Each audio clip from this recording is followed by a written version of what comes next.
2019 உயிர்த்த ஞாயிறு தாக்குதல்கள் தொடர்பில் முன்கூட்டியே புலனாய்வு தகவல்கள் கிடைத்த போதிலும் குற்றவியல் கவனக்குறைவு காரணமாக கடமையை செய்ய தவறியமை குறித்த விசாரணை மீண்டும் 2025 ஜூலை 25ஆம் தேதி இடம்பெறவுள்ளது.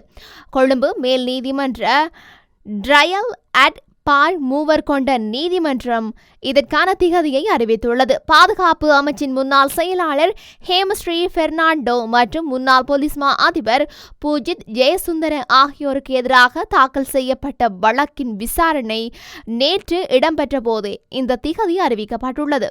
முன்னதாக 3 நீதிபதிகள் கொண்ட மேல் நீதிமன்ற அமர்வு ஹேமஸ்ரீ பெர்னாண்டோ மற்றும் பூஜித் ஜெயசுந்தர ஆகியோரை விடுதலை செய்ய முன்னர் உத்தரவிட்டிருந்தது. இருப்பினும் சாட்சிகளை அழைக்காமல் குற்றம் சாட்டப்பட்டவர்களை விடுவிப்பதற்கான மேல் நீதிமன்றத்தின் முடிவை சட்டவிரோதமானது என்று அறிவிக்க கோரி சட்டமா அதிபர் உயர் நீதிமன்றத்தில் மேல்முறையீடு செய்தார். இதனையடுத்து மேல்முறையீட்டை பரிசீலித்த உயர் நீதிமன்றம் சாட்சிகளை அழைத்து இறுதி முடிவை அறிவிப்பதற்கு முன்னர் புதிய விசாரணையை நடத்த வேண்டும் என உத்தரவிட்டிருந்தது. இதன் அடிப்படையிலேயே குறித்த இருவருக்கும் எதிராக புதிய விசாரணைகள் ஆரம்பிக்கப்பட்டுள்ளன.